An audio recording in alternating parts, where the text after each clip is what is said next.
Welcome to Making Sense of the Madness. We've got a great show lined up for you today. We've got J. Michael Waller. He's the author of Big Intel, and he's a former CIA operative and intel expert himself. We're going to be talking Trump 2.0, Kash Patel, security clearances revoked, and so much more. You're not going to want to miss it. Buckle up and get ready to make sense of the madness.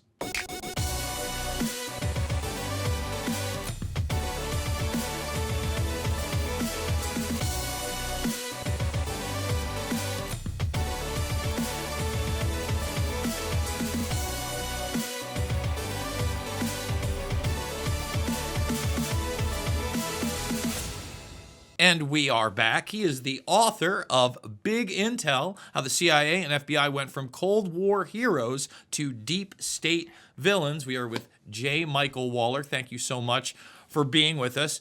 So let's talk Trump 2.0 so far. It's had its ups and downs, mostly ups for me. Not in love with a lot of the foreign policy. We might get to that later. But domestically, especially when we're talking about things like stripping security clearances from people that I think have been ghouls for a very long time, pre-Trump, post-Trump, the Haydens of the world, the Brennans of the world, yes, the Faucis of the world. It's unprecedented. It's a positive move. My big question is, obviously there's the hurdle of getting Patel in there. I think we're going to overcome that hurdle. But then I think there are a number of other issues when we start getting to quote-unquote criminal accountability. Now, obviously, the dismantling of USAID has thrown a wrench into a lot of the financial operations of many, I would say an NGO and an intel operation. So I'd love to get your take on all those things from the 40,000-foot view. Well, there's a whole lot there. It's really amazing to see the amazing shock and awe successes that Trump has been able to pull off in the first few weeks that he's been in office. This is something that nobody in the public ever anticipated. It's so different from what he did before. When he came in 2017, he didn't have a team. He didn't even believe he was going to win the 2016 election, and it showed. This time, he's got a really coherent, unified team who's been working since last spring to put together these executive orders and these agendas that we're seeing carry out right now. And there's a lot more on the way. So let's take it one at a time then. Let's start with the security clearances. When I look at guys like Brennan, it doesn't really look to me like they ever really stopped working for the Central Intelligence Agency, maybe in name only. But you look at operations that say even maybe made it into the court system via Seymour Hersh and Butowski and Seth Rich. Brennan's name is thrown around. So is McCabe's. I believe there are two people that have had their security clearances revoked, and rightfully so. We know about the declassifications coming on the assassinations. We've heard Trump specifically talk about other events, etc. Number one, what do you think about these events now from a generation ago? Let's be honest. These are assassinations that are now taken place, 60 years plus ago? And how far can and will it go? Because if what a lot of people have written and talked about is even remotely true about the agencies that may be involved, the three-letter agencies from the CIA to the FBI, and I'm sure there's a multitude of others, it's going to cast a very different light on the reality of these things and the baseline. I would imagine if you start getting into things in the 80s and 90s, it's not going to look that great either. So how far will it go, and what do you expect to come out of the documentation release? Well, first, there is a legitimate reason for keeping information classified. You have to protect the sources, the people who volunteered to help you, people who put their lives in risk to help the U.S. intelligence community. You have to protect the methods of gathering intelligence so that our adversaries don't know how we gather such things. Those are the legitimate reasons for it. But something that happened in 1963, where all the sources are dead, All the methods are obsolete. There's nothing to keep secret anymore. I don't even know why we need to have a declassification process for the JFK assassination files, because that means that things are going to be redacted. They should just open it all up, and the president has the authority to say, put this online right now, unredacted, unanalyzed, and just let the public have a look at everything. I'm really concerned at the gradual nature of this release. All right, let's talk about that. Let's explore that a little further because I think that's a valid point. Now, number one, if you're to believe the headlines, supposedly what? They just found 2,000 documents pertaining to the JFK assassination that they're claiming was not available to even the Warren Commission all the way back in the 60s when they were formed. That's alarming. I don't know whether to believe it or not. I think that we should take everything with a grain of salt. Number two, when we talk about declassification, I couldn't agree more that especially when we're talking about assassinations in the 60s, I don't know why we need a process. Put them online immediately. Grab them, scan them in a scanner, and that's it. But then you have the revelations of Edward Snowden. And a lot of people focused in on Snowden spying on the American people. Some people homed in on Five Eyes. All important stuff. But if you were paying attention, you knew the U.S. government was spying on its own citizens. It was on the record well before. I mean, you had Promise software, you had Carnivore software, you had the Hepting versus AT&T case, where you literally had Norris Insight systems in every telecommunication office, where you had just a dead switch where everything went to the NSA, okay? And it got thrown out of court twice. So again, if you were paying attention, you knew that stuff. Snowden made the revelation that while going through documentation, normally you would get the redactions of the original document, and then you get the unredacted file. He came across, and he talked about this on Rogan. To this day, I think this is the most important thing that we should focus on, that he actually saw a fake document and then the real one. In other words, they had created and manufactured a whole nother document instead of just giving you something that was redacted, something that was fully and completely false. Yeah, in relation to this. We know that's happened. That's gotten almost no play in the mainstream media, in the alternative media. Well, here we are. You know, I know that Trump signed an executive order supposedly stopping government censorship, but I don't know what that means. Does that reverse the Smith-Mundt Modernizational Act? Does that make all these documents that may be total forgeries and propaganda gone? What are your thoughts on that? There's a whole lot there. First of all, we don't know what's real and what's fake, even if people we trust say that it's real or fake, simply because there's so much fakery out there and so much reality that's incomplete. And when you have incomplete information being disclosed that's factual, you don't know how that is released in a way to deceive us of the truth by omitting other facts. So there's a whole lot out there that we just don't know.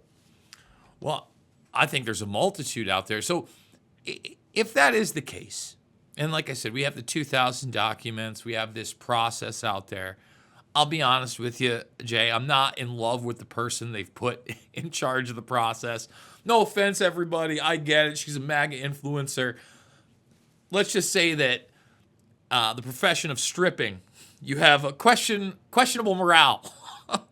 And you've been in some situations that are extremely transactional. And that's before politics, which, as you know, are extremely transactional.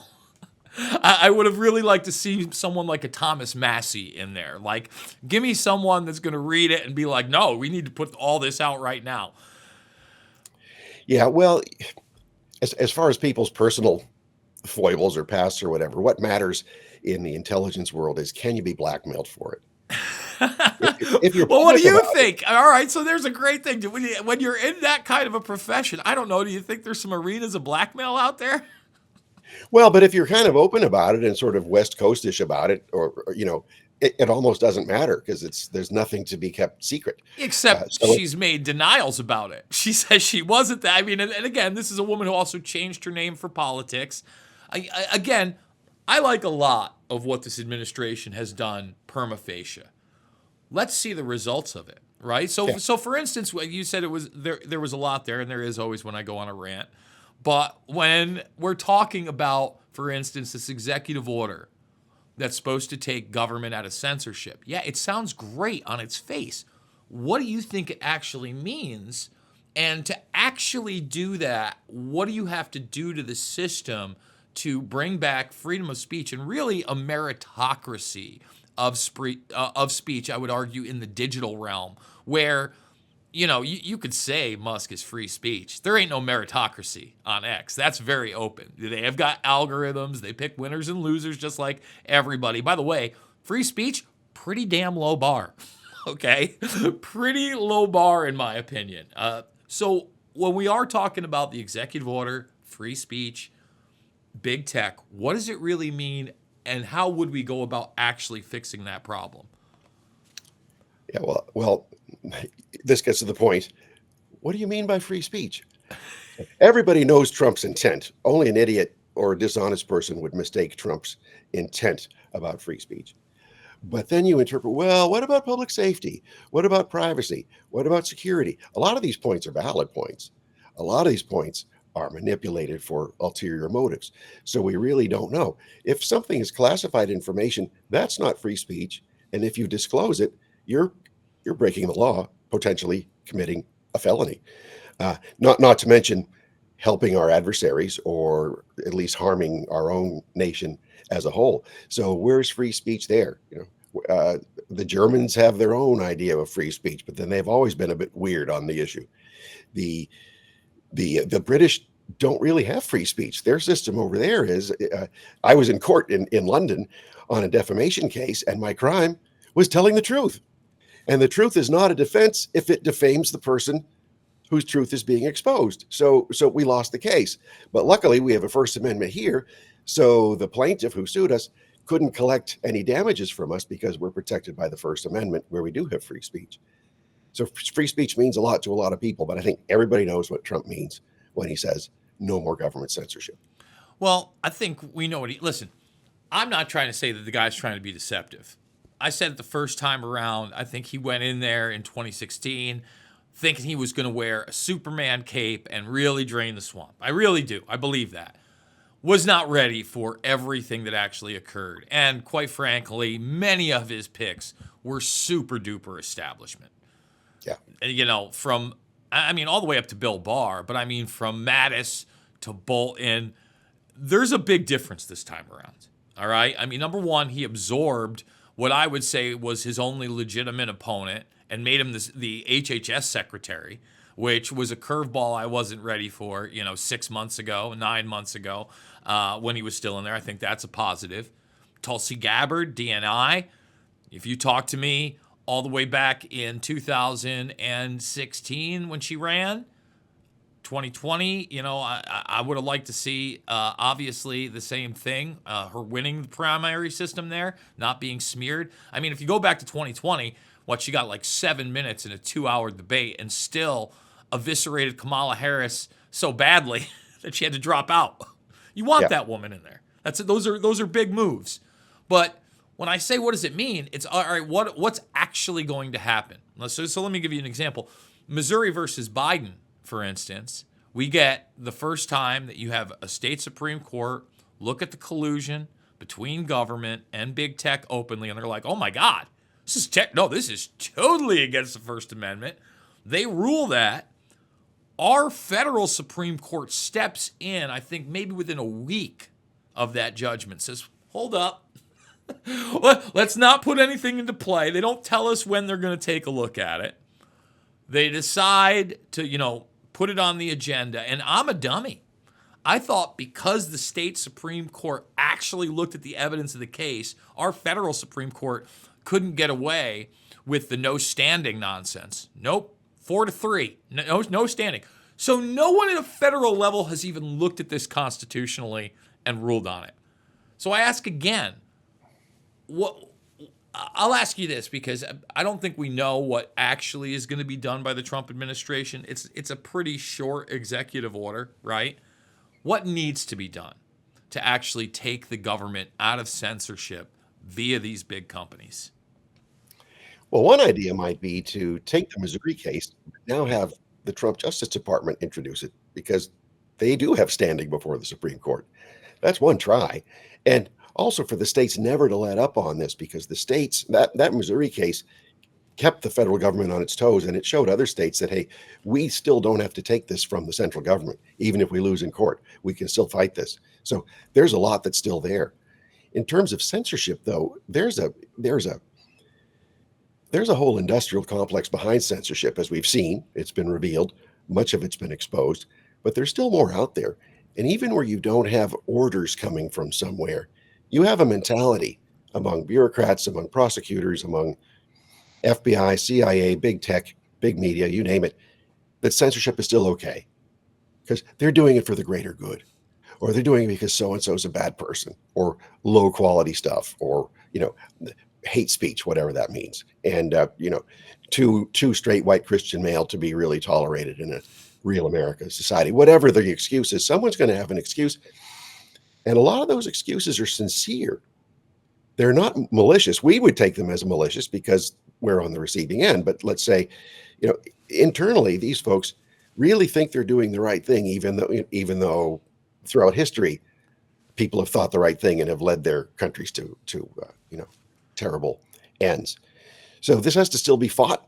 I think that the fact that a place like X is a free speech platform, the fact that the White House press office and the Pentagon press offices and others have brought in alternate media, a lot of people we know and like, or at least they're part of our larger community, who would never get a fair shake anywhere else, brought them in to replace, the Washington Post and the Associated Press. These are really huge steps forward. So what that's going to do is uplift and increase the influence and the prestige of many of our friends in the alternative media, and make it so that they're not alternative media anymore over time. This is a big fight for free speech. So when you have the administration fighting back against news organizations that lie, that's their prerogative as the executive branch to determine who can and who cannot have the front seat or any attendance at all in these news conferences where the room size is finite. This is going to have a good effect on the press overall and in terms of our friends. So these are all little steps against government censorship. But I think as long as there are people, and as long as there are disagreements, and especially as long as there are people out there who want a one-party administrative state that thinks it knows better than the rest of the public, we're going to have this censorship fight. Well, I would say this. I am encouraged by the fact that, number one, they are bringing in people in the quote-unquote alternative media. We're going to take a break. I'm going to challenge you a little bit on the quote-unquote free speech platform because, again, you talk to its own AI, and it'll tell you it's not a meritocracy. They pick winners and losers. Even people like Naomi Wolf have honed in on this and continue to hone in on us. Matt Taibbi, who helped, put out the Twitter files. He'll tell you exactly how the rankings go. I also want to talk about U.S. aid and its relationship not only to Politico, but Reuters. I mean, right in it, you've got social engineering and deception in the title. Of course, they say they're fighting it, but let's look at the track record of the military-industrial complex and the mainstream media. It's pretty baffling. We're going to take a break. We're going to come back. More Making Sense of the Madness after this.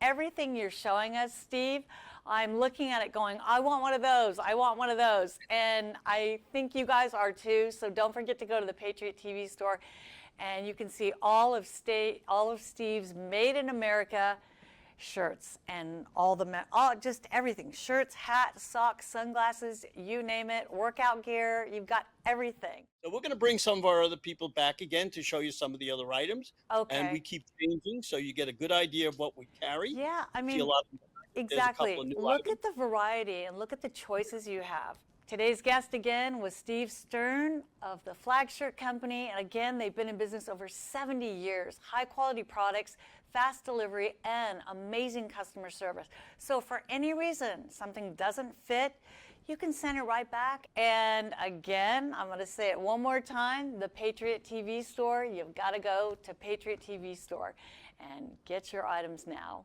What do a neurosurgeon, a country artist, and a television and radio host have in common? They all saw the writing on the wall.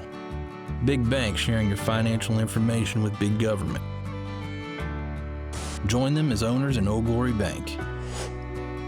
The the Pro America Online bank that protects your privacy, security, and liberty. Invest today at own.oldglorybank.com.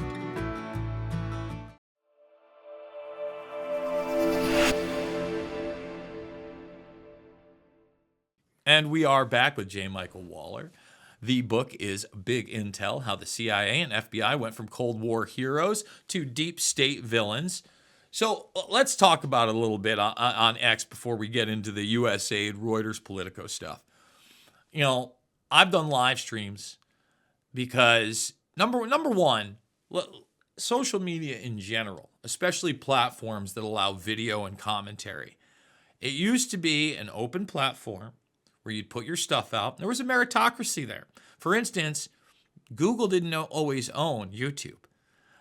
They had a competitor. It was Google Video. I always talk about it because YouTube's really the last tech startup that's real. Didn't have any government funding or Intel connections. Came up with this platform. A bunch of people used it. Google said, you know what? We've got the bandwidth. They make Google Video. Now, instead of 10-minute videos on YouTube, you could do up to 4 hours. And really, that's how my career starts. Documentary filmmaker, started with Loose Change with a couple guys questioning 9/11. Google Video, we were in the top 10 all the time. And all of a sudden, they were a competitor with YouTube. They buy them for $8 billion. Now, back in the day when you wanted someone on your platform and bring people in, again, that meritocracy, it was free. And then when the monetization came, what kind of clicks could you get? All the way around. Now, on X, if I want to post a live stream or anything that's over 2 minutes, I pay $80 a year. Even on Rumble, that's supposedly free speech. $120 a year minimum. I actually have the $25 plan. I make about what I spend, like $300 a year for that free speech platform, where the algorithm doesn't give me a meritocracy. In fact, when I questioned Grok, and not even really that extensively, it admitted there's a 70% plus likelihood that my account, I didn't use the term shadow banned, I said limited, is shadow banned. In other words, an account my size, average posts get between 2,000 and 5,000 views. In other words, people can see them.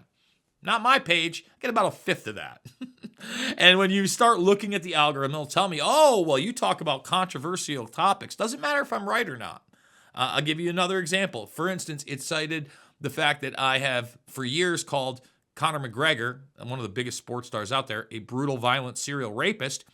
He just was found, not criminally, but liable in a case that I've been talking about for 5 years that the woman wanted to go criminal on. And she was viciously beaten, by the way. I was right about that. So how is that dangerous content? Is there ever going to be a meritocracy in any of these platforms at this point? Seems like we've got a lockdown. I get it. Zuckerberg's out there with crazy hair, and he's got a little gold medallion on. He's rebranding. And I imagine he's going to get the advertising dollars of people like the Daily Wire again. He's going to get the Gateway Pundit dollars again. But is it going to go beyond that? Because people like myself that are totally politically homeless and not aligned with anybody, and I'm not playing team baseball, we don't seem to get a fair shake. You know what I'm saying? I do. It's I think as long as human beings are running things and human beings are designing the algorithms, we'll always have something that's not a meritocracy.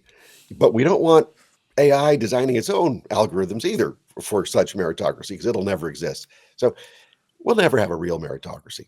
And we'll never even agree on what a real meritocracy is. So we just have to keep fighting in our own spaces and expanding them. Well, let's talk about that, because I think that those are the battlegrounds, right? A lot of people will come at me and they'll say, well, you're not on this platform.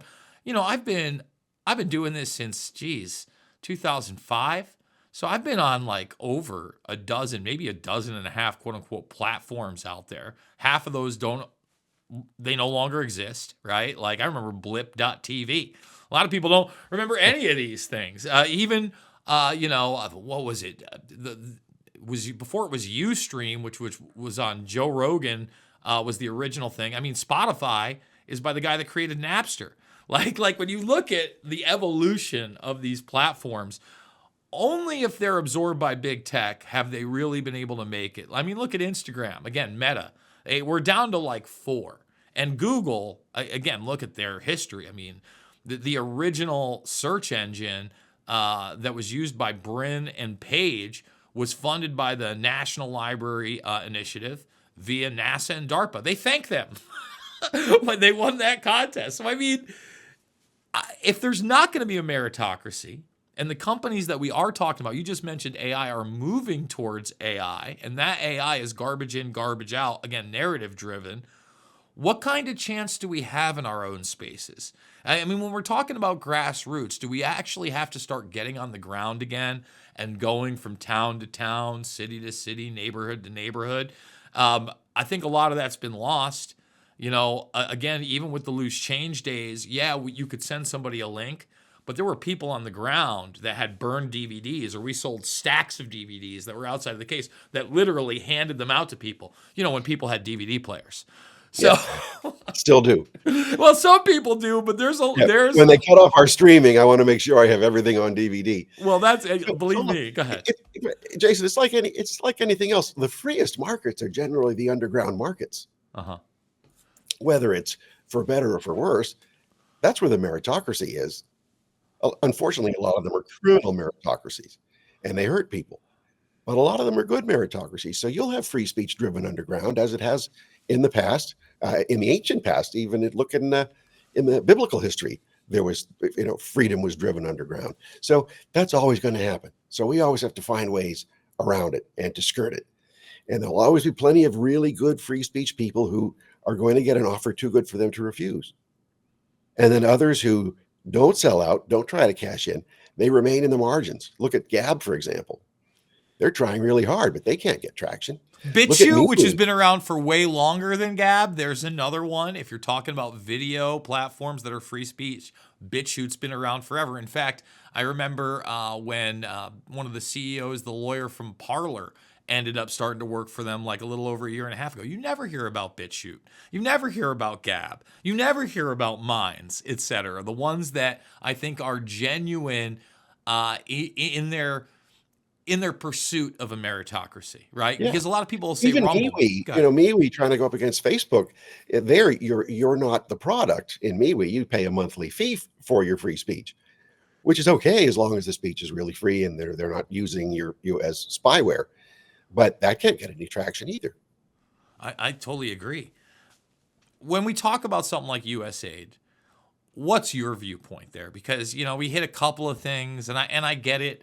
The trans operas in other countries, they're going to get the headlines. But this is something that really goes way, way, way deeper. This is something that we're talking about has been a tool for the destabilization of countries around the world for U.S. interests for a very long time. Like we're seeing open narrative management, combating misinformation through an organization, Reuters and the AP are supposed to be the gold standard. You mentioned uplifting, quote unquote, authoritative sources. Aren't they like the authoritative source? And then you see the Defense Department contracts. And it's funny because even I, as someone who's been in, this arena for a couple decades now, didn't really realize that Thomson Reuters is much larger than even their media narrative. I have a good friend here. All he does all day is works with big companies and law firms that are in all sorts of lawsuits or legal battles or transitioning, and they just get them law cases. He just looks up other law cases and where they've ruled and then sends them over. He's like a middle management man for Thomson Reuters, does nothing with the media at all. And yet, these conglomerate corporations are subsidized by our government for their media management narratives. Yeah. I'd been aware of the $10,000 a month subscriptions that these outfits had. Politico has one also. Many of them do.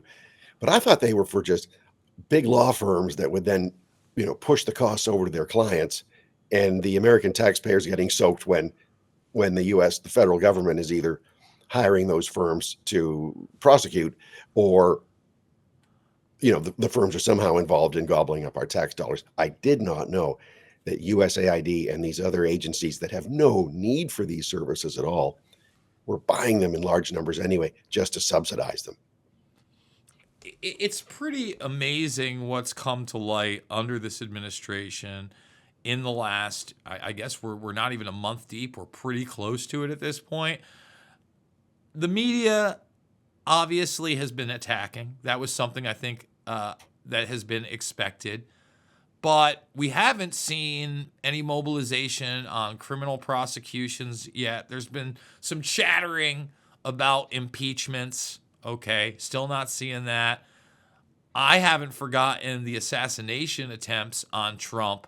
We're going to take a break. When we come back, what do you think Trump and this administration have to look out most for? Because obviously the media stuff is not going to stop in any large part, but they've been muted to the vast majority of the voting public, not just the public arena, the people that are out there and votes. I think we saw a landslide.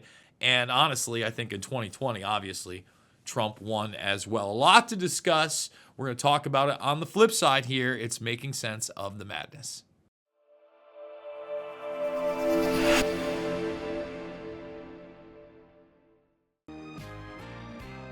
I couldn't give anything a higher endorsement. I would be remiss had I not include Cardio Miracle on my very short list of secrets. It's the real deal. It's a real product. It's not another supplement. I'm operating about 6 to 8 hours, and I've noticed that being on this Cardio Miracle has made a huge difference. Since I started taking Cardio Miracle, about 8 months into it, the benefits have been fantastic. If I get hungry, then I just have a Cardio Miracle. Not only is it safe, but it's necessary to take Cardio Miracle to stay well. This let me sleep. It's showing up more energy, more get up and go, and it's all because of what this company does. For me as a doctor, Cardio Miracle is a staple. Cardio Miracle to me is hope in a glass. To try Cardio Miracle for yourself and get a special fan discount, go to the host page right now and click the link for Cardio Miracle.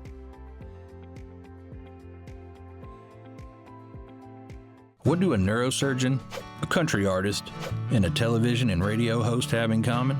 They all saw the writing on the wall. Big banks sharing your financial information with big government.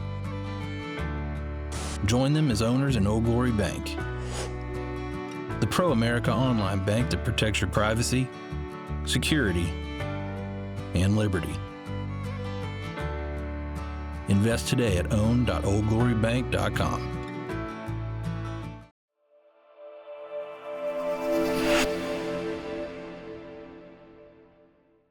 And we are back. So obstacles and warnings for this administration. They're talking about, I posted it yesterday, and let's go. They're talking about opening up Fort Knox and seeing how much gold is left. They're talking about an audit of the Federal Reserve with Ron Paul. These are big things that people like myself have discussed almost in the meta arena of whether or not they were possible. Well, a lot of this seems damn possible under this administration. So what does this guy have to look out for? We still don't have a lot of answers on the assassination attempts, and the stuff that has been revealed doesn't paint a great picture for the quote-unquote deep state, if you will. So what are your thoughts? Well, right now, I think we're in the shock and awe phase right now, where no one was expecting this, especially on the scale and the methodical nature of it all, and also the completely innovational nature of it all, like Doge. No one was expecting that. These guys have been hit really, really hard. They're catching their breath. They're trying to get reoriented, but they're going to fight back, and it's going to be a long-term, terrible fight. The Trump team was anticipating legal lawsuits against them from any place in the country where certain plaintiffs could find the right judge. They were anticipating that. So it's a really good thing that all these lawsuits to stop all this are happening right now, because some of them, my legal friends say, are so flimsy that they're not going to make it up. They're not going to pass Supreme Court constitutional muster. So let's get those lawsuits over with now and then keep plowing ahead. Because once that's decided by the Supreme Court, there's nothing else the other side can do in those areas. They'll move to another area to fight. Another big thing is exposure of who's been on the take and for how much and for so long. You look at the panic selling right now of $1 million homes in the Washington, D.C. area. One's for sale for $23 million on Zillow. So they're just the contracts were cut abruptly. A lot of these people are leveraged out, and their NGOs and their contracting companies are leveraged out. So they can't afford they don't have a reserve. So they're going to be shutting down, and they're going to be going broke. This is a great thing to see, that these abusers are under this, terrible stress. And so is everybody else around them, the businesses that serve them, the businesses that serve those businesses, and everything else. It's all going to be really heavily damaged. There'll be a fight back from the many Republicans now who are going to see, well, their pork is being cut away from them too. You've already seen it with the agriculture states in the Midwest. What's going to happen to their corn subsidies, their grain subsidies, and so forth? They're in a panic about it. People complaining about cutting Social Security, even a lot of Republicans saying we can't cut Social Security. They're not focused on, and they don't seem to care about the fraud, the colossal fraud. They just want to make sure, that that it's left untouched for their constituents. There's a congressman from Republican from Northeast Pennsylvania whining about the same thing in this. He's going to go after the Trump administration. He's a freshman. I don't even remember his name, but he's whining about this too. So you're going to have a break in the Trump coalition, and you won't have a majority in the House to pass these budget cuts that the administration is going to be asking for. So we're going to see a lot of that just on the Republican side, and in the House and in the Senate. As far as the other groups go, they've been cut off. Their lifeblood has been, choked out of them with these USAID freezes and cuts and exposures. And even the big foundations like the Soroses of the world and the Ford Foundation, the way they leverage many of their very large grants is, they're seldom the only big investor in these ventures. They depend on USAID and other federally funded entities to leverage it and expand their power a lot more. Now you're going to have those people not just not doing the work, but unemployed and unemployable, because there just isn't enough money among the private left-wing foundations to be funding this. So it's going to be a massive cascading effect. At the same time, you're going to have more, I'm anticipating, voices from the far left, including members of Congress, calling for assassinations of Trump and Elon Musk and others, and maybe even lower level people like members of Congress, influencers. We don't know. But you had just the other day in front of the Tesla shop in Georgetown in Washington, D.C., you had a crowd out front with a Luigi hat and a Love Luigi t-shirt and a banner that says, "Eat Elon Musk with his own fork." So they're literally out there calling for his assassination. This is going to spread. So let's talk about that, because it really does bother me. No matter what you think about the CEO of this insurance company that was assassinated, number one, I'm not for justice like that. Especially, trying to make a hero out of the guy after the fact. Number two, they replaced him that afternoon. What did that do? What do you think? There's not a dozen, 200 people in line that would love that job, and every other job at the top of an insurance company making that gravy train and doesn't care? You're not solving the problem, like at all. And really, you're making a statement that you get to be God and you get to decide when force is necessary when you've done nothing. I mean, I literally know somebody who worked for United Healthcare. And she's like, yeah, by 3 p.m, they told us who the new CEO was after that guy had been shot at 5:36 in the morning. That's how much that machine's going to keep running. And whether that's insurance or main level politics, that's going to be the case. There's always somebody who's going to step into that vacuum of power, period, on every single level. And speaking of power vacuums, let's talk a little Kash Patel. I think that this could be a good move. He said some really good things in the past. I mean, I love the idea of turning the FBI field office into a museum. Let's do the same thing with the United Nations building in New York City. Come on, Trump, get on that. I want the UN out of the U.S., the U.S. out of the UN. But sending everybody to work at the FBI on actual criminal cases sounds dandy to me. Sounds really great to this guy.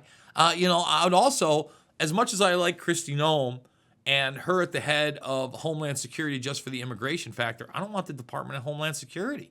We had Border Patrol before that. Make her whatever special forces there. Let's get rid of these fusion centers and these things that are turned in on the American people. I mean, completely weaponized against us, and I would argue also completely unconstitutional. So when we are talking about these big agencies, when we are talking about Patel, what is the future of the FBI, Homeland Security? Does Patel get in? Do we start having criminal accountability in a multitude of cases? I mean, you talk about the idea of the rhetoric of assassination against Trump, and you talk about all these organizations that are literally losing not just millions or tens of millions or sometimes hundreds of millions of dollars. Some of these rackets are going to lose billions upon billions of dollars. We haven't even audited the Pentagon yet, folks. So, there's so much more to go. Yeah, please. Yeah. So and imagine this. It's great to audit Fort Knox and to audit spending and waste. But if you look, information today has an intrinsic value far greater than gold. We haven't even audited the National Archives and Records Administration yet, and how that information has been misused, illegally destroyed, and weaponized. So there's much more to go. But to get back to Kash Patel, we need, first of all, as a country, we need federal entities that do many of the things that the FBI does. We need it. But we don't really need the FBI anymore. It's obsolete. It's discredited. It's bloated.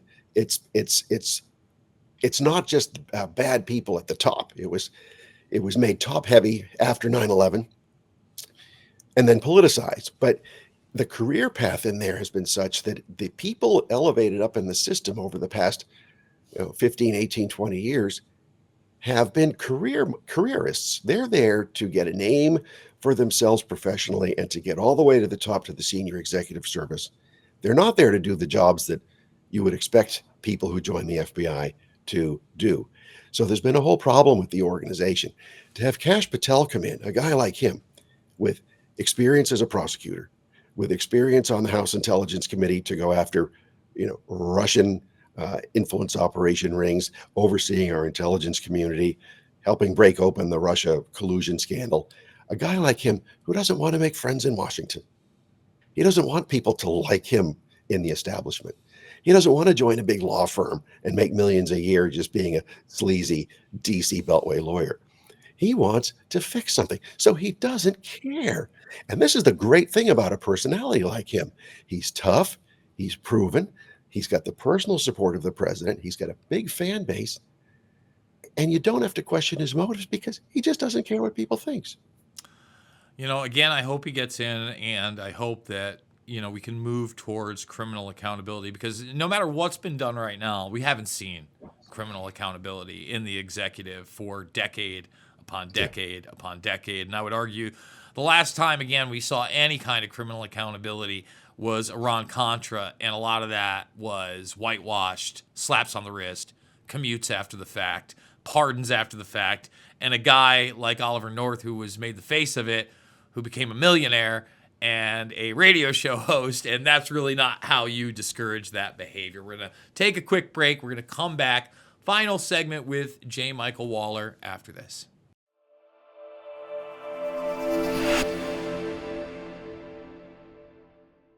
What do a neurosurgeon, a country artist, and a television and radio host have in common?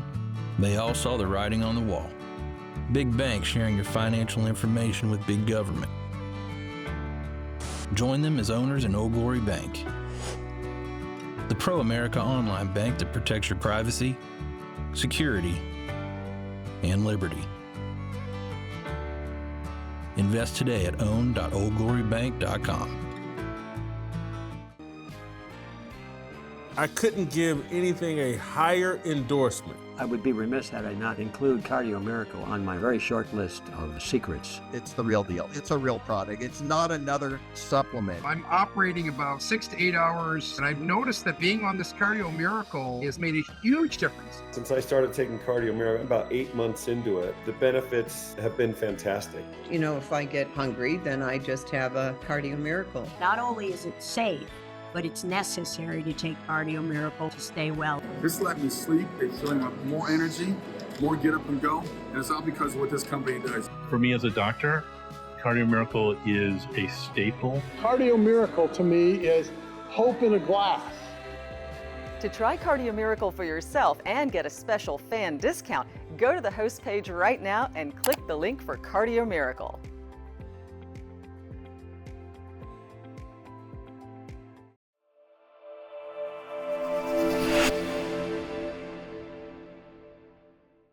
And we are back. Now, you mentioned when we talked about the declassification of the assassinations that there's really no one alive that could have been a part of it. There's no methods or tools that haven't been discovered or utilized or discussed on the History Channel at this point, et cetera, from that era. What happens when we start getting into the 9/11s? You also mentioned earlier posting classified material. Well, I would also argue that if WikiLeaks has posted it and it's in the public arena and it's legitimate, I'll post whatever I like. I think that that's also a tool of free speech. How far up do we get declassifications, but do we get any criminal accountability? Because, hey, we have stripped the Faucis of the world. We do have these unprecedented pardons, pre-pardons from the Biden administration that are just beyond bonkers, insinuating criminal activity from the J6 committee, insinuating criminal activity from, Hunter Biden. I mean, the date of 2014, when you coincide that with the Ukraine corruption, slaps down to the you. month. Slaps you. You might as well made it his birthday. It slaps you in the face of corruption. So what Biden has gone and done is he has made it so that any future president he and his cronies can commit any crime and they wish, any crime, while in office and be pardoned for it. So again, what does that mean? So like, all right, let's say we do get into the COVID 1984 nightmare. I'm not in love with all the narratives that surround the quote unquote alt theories. Oh, the CIA just came out with Ratcliffe and said lab leak. I don't believe that. I think there's a lot more to it. I do believe that we had something that was manufactured in multiple labs. I mean, you had Redfield finally come out and say Chapel Hill. I've been screaming Chapel Hill for how long? Not just EcoHealth, not just Wuhan. There's New York universities involved in it as well. So Fauci got the pardon. They didn't give it to Daszak. They didn't give it to Barrick. Those are just names that I know. When I read before Daszak was interviewed behind closed doors, came out afterwards what he said, they had the Department of Energy in there. Well, let's audit that too.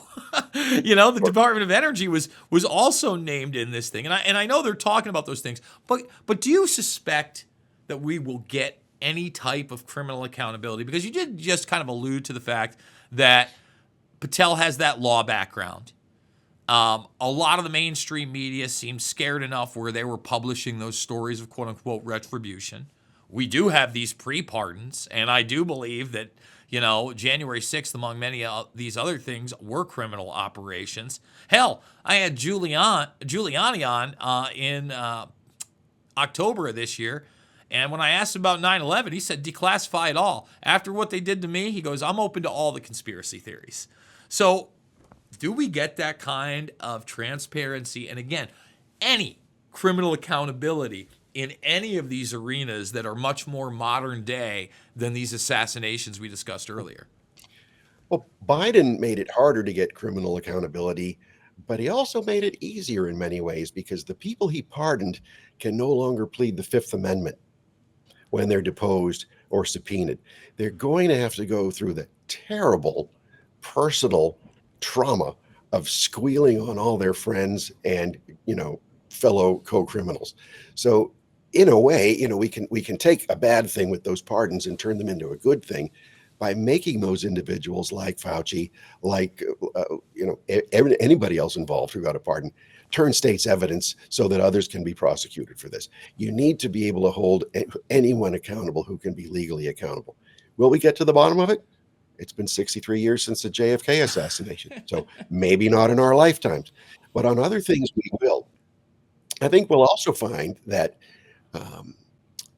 that the failure of us as a society to recognize foreign threats like the Chinese Communist Party and to view the Chinese Communist Party as some sort of benign entity that has a streamlined regulatory process that will allow us to do medical or other kinds of research over in their labs.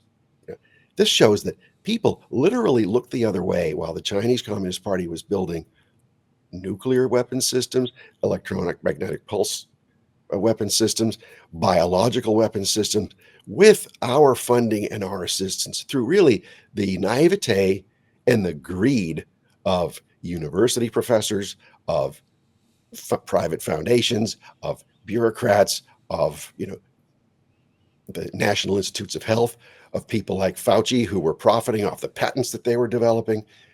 They were doing this in China because they weren't allowed to do it in the United States, because it's not legal to do in the US what they were doing.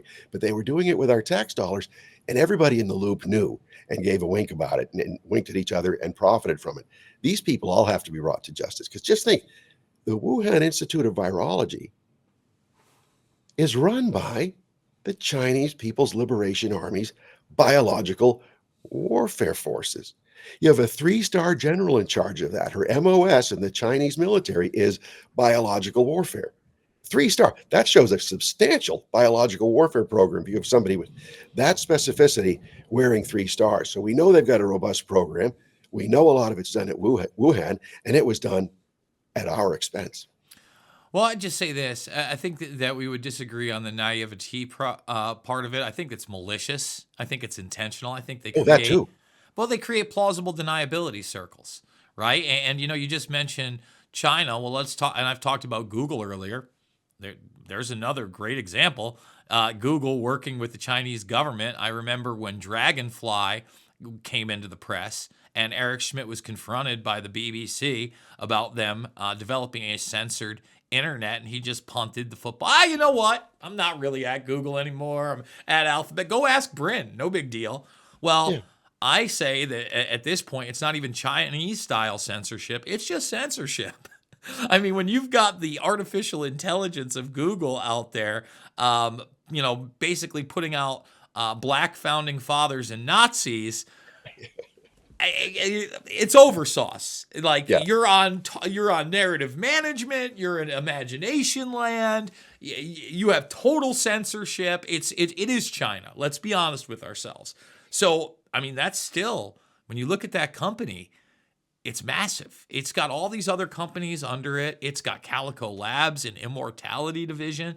It's got all sorts of defense contracts. It's got its own artificial intelligence and quantum computing laboratory with NASA, which they claim quantum supremacy all the way back in 2019. It's right here next to me in the magic box, and the most prevalent operating system in the world.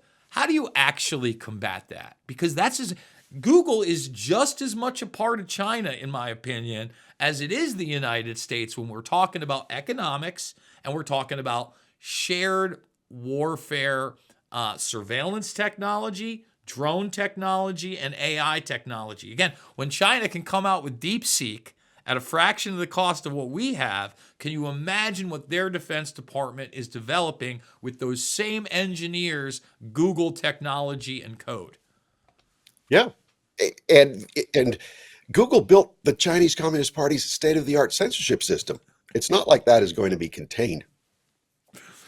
So you have this American company building this for one of the worst regimes on the planet, and somehow most of our society is okay with that.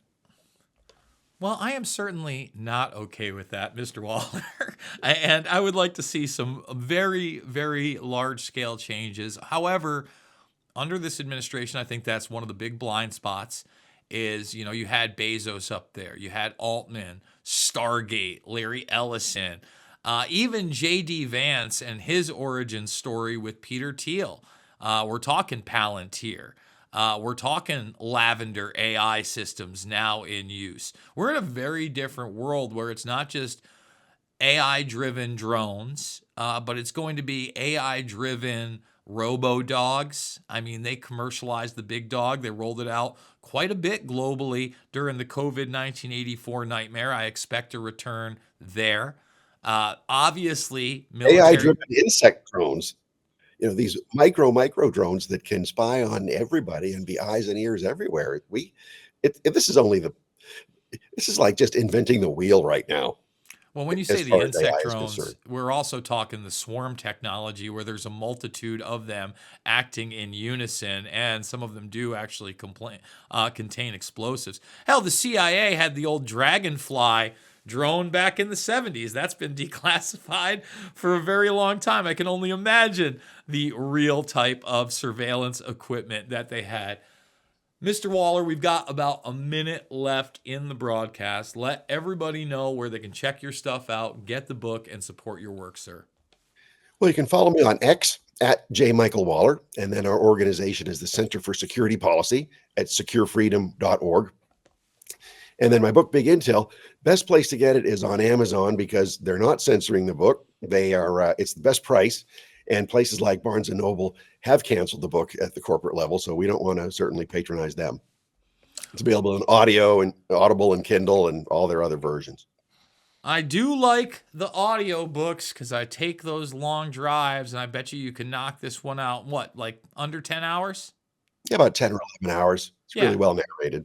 Yeah, don't take a plane, folks. They're crowded. You got to check your baggage. You get stuck next to somebody you don't want to smell. It's a terrible thing. Instead, grab Waller's book, hit the road. Thank you so much. And thank you guys for watching this show right here on Patriot.tv, where the truth lives. Remember, to me, it is not about left or right. It is always about right and wrong. I absolutely love you guys, and we'll see you on the flip side.